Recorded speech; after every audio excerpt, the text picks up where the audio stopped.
Hi friends, welcome back.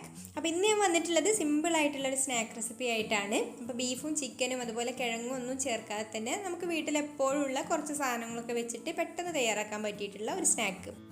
അപ്പോൾ നമുക്കിത് ഇഫ്താറിൻ്റെ സമയത്തോ അല്ലെങ്കിൽ 4 മണി ചായയുടെ കൂടെയൊക്കെ കഴിക്കാൻ പറ്റിയിട്ടുള്ള ഒരു ഐറ്റമാണ്. അപ്പോൾ നമുക്ക് എങ്ങനെയാണ് ഇത് തയ്യാറാക്കാമെന്ന് കണ്ടു നോക്കാം.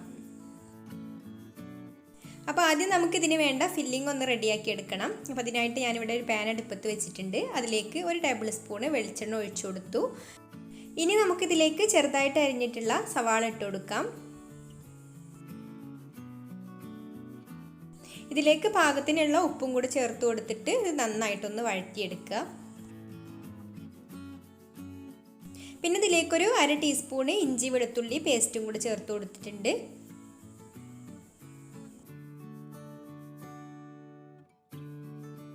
സവാള ഒന്ന് വഴന്ന് ഇതുപോലെ നന്നായിട്ടൊന്ന് കുഴഞ്ഞ് വന്നതിന് ശേഷം നമുക്കിതിലേക്ക് പൊടികളൊക്കെ ചേർത്ത് കൊടുക്കാം. ഇതിലേക്ക് 1 ടീസ്പൂണ് മുളക് പൊടിയും 1/2 ടീസ്പൂണ് മഞ്ഞൾപ്പൊടിയും പിന്നെ ഒരു 1/4 ടീസ്പൂണ് ഗരം മസാലയും 1/4 ടീസ്പൂണ് കുരുമുളക് പൊടിയും കൂടി ചേർത്ത് കൊടുക്കുന്നുണ്ട്. ഇനി നമുക്കിതിലേക്ക് 1 ടീസ്പൂൺ ചിക്കൻ മസാലയും കൂടെ ചേർത്ത് കൊടുത്തിട്ട് ഈ ഒരു മസാലയൊക്കെ ഒന്ന് നന്നായിട്ട് മൂത്ത് വരുന്നത് വരെ ഒന്ന് വഴറ്റിയെടുക്കുക. അപ്പോൾ മസാലയുടെ അളവ് ഉള്ളിയുടെ അളവിനനുസരിച്ചൊക്കെ കൂട്ടിയും കുറച്ചൊക്കെ എടുക്കണം കേട്ടോ. അപ്പോൾ കൂടുതൽ ഉള്ളിയൊക്കെ എടുക്കുകയാണെങ്കിൽ കൂടുതൽ മസാല ചേർത്ത് കൊടുത്താൽ മതി.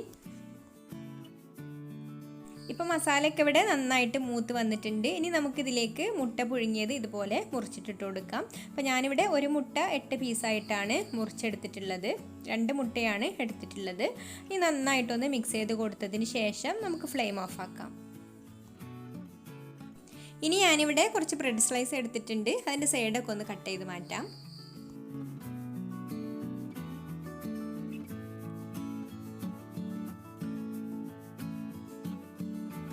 ഇനി നമുക്ക് ബ്രെഡിൻ്റെ സ്ലൈസ് എടുത്തിട്ട് ഇതുപോലെ വെള്ളത്തിലൊന്ന് മുക്കിയിട്ട് നന്നായിട്ട് പ്രസ് ചെയ്ത് വെള്ളമൊക്കെ കളയാം.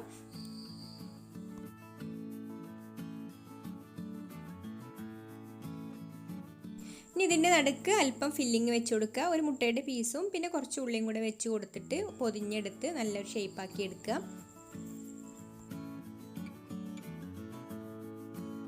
അപ്പോൾ ഇതുപോലെ പൊതിഞ്ഞെടുക്കുമ്പോൾ ചിലപ്പം ചെറുതായിട്ടൊക്കെ ഒന്ന് പൊട്ടിപ്പോവും. അതൊന്നും കുഴപ്പമില്ല. അതുപോലെ നല്ല ഷേപ്പാക്കി എടുത്താൽ മതി.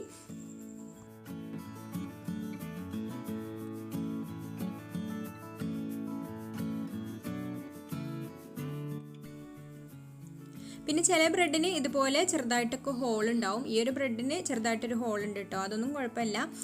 പിന്നെ ഹാർഡായിട്ടുള്ള ഒരു ടൈപ്പ് ബ്രെഡും വരുന്നുണ്ട്. അപ്പോൾ അങ്ങനെയുള്ള ബ്രെഡാണെങ്കിൽ ഇങ്ങനെ ചെയ്യുമ്പോൾ തന്നെ പൊടിഞ്ഞു പോവും. അപ്പോൾ ഹാർഡായിട്ടുള്ള ബ്രെഡാണെന്നുണ്ടെങ്കിൽ ഒന്ന് ആവി കയറ്റിയിട്ട് ഒന്ന് സോഫ്റ്റ് ആക്കി എടുക്കുക.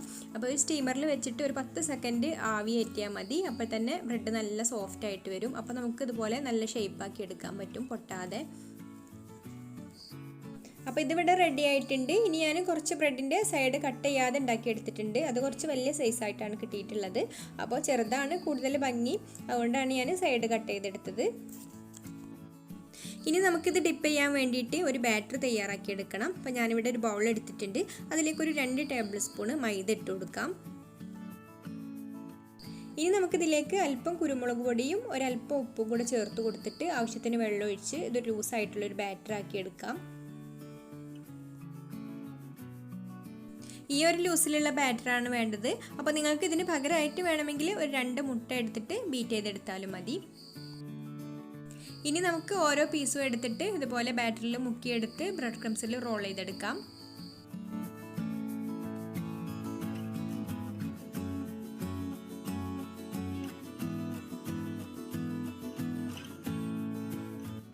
ഇനി ഇത് നന്നായിട്ട് ചൂടായിട്ടുള്ള ഓയിലിലേക്ക് ഇട്ടിട്ട് പൊരിച്ചെടുക്കാം.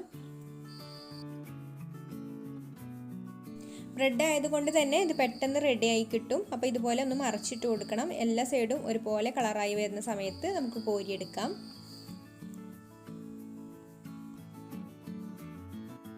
അപ്പോൾ എല്ലാവർക്കും തയ്യാറാക്കാൻ പറ്റിയിട്ടുള്ള നല്ലൊരു റെസിപ്പിയാണ്. അപ്പോൾ നിങ്ങൾക്ക് ഈ ഒരു വീഡിയോ ഇഷ്ടമായിട്ടുണ്ടെങ്കിൽ ഒന്ന് ലൈക്ക് ചെയ്യുക, അതുപോലെ ഷെയർ ചെയ്യുക, നിങ്ങളുടെ അഭിപ്രായങ്ങളൊക്കെ കമൻറ്റ് ചെയ്യുക. പിന്നെ എൻ്റെ ചാനൽ സബ്സ്ക്രൈബ് ചെയ്തിട്ടില്ലാത്തവരാണെങ്കിൽ ഒന്ന് സബ്സ്ക്രൈബും കൂടെ ചെയ്ത് സപ്പോർട്ട് ചെയ്യണേ. അപ്പോൾ ഇനി മറ്റൊരു നല്ല റെസിപ്പിയുമായിട്ട് അടുത്ത വീഡിയോയിൽ കാണാം. Thanks for watching.